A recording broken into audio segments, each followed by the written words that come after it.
Welcome to షాటిక్ YouTube channel. ఈరోజు నేను చూపిస్తాను న్యూ స్లైడ్ ఎలా తీసుకోవాలని. న్యూ స్లైడ్ అనేది వస్తుంటుంది, అది నొక్కి ఆఫీస్ థీమ్స్ అనేది ఉంటుంది ఎక్కువ, కానీ బ్లాంక్ తీసుకుంటాం. హోమ్లో మనం ఎప్పుడు ఇలాంటి కలర్ మార్చుతాం కదా, కానీ దీని కలర్ మారడానికి వైట్ క్లిక్ ఇచ్చి ఫార్మెట్ బ్యాక్గ్రౌండ్ అన్నది ఉంటుంది, సాయిల్ ఫిల్. ఇంకా నేను ఈ కలర్ పిక్ చేసిన కలర్,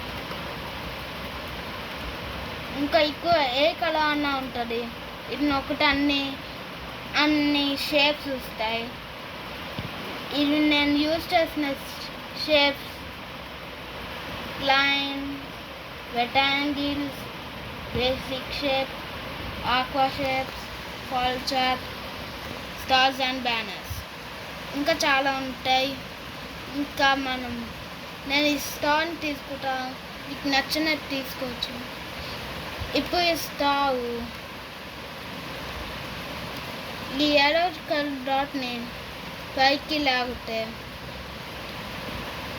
కాస్త బ్రైట్నెస్ అవుతుంది, అలాగే షేప్ కూడా మారుతుంది. కాబట్టి నేను నార్మల్గానే పెట్టా.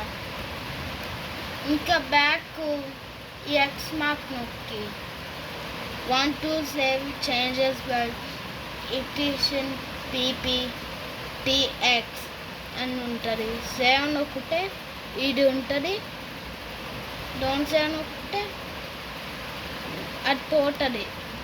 డోంట్ సేవ్ నొక్కితే హాఫ్ బిట్ పోతుంది, ఇంకా హాఫ్ బిట్ ఉంటుంది. ఇంకా మనం ఏం చేయకపోతే అది ఆటోమేటిక్గా బ్యాక్ అవుతుంది. సేవ్ నొక్కితే అది ఉంటుంది. Bye friends, like and subscribe to Shatik YouTube channel.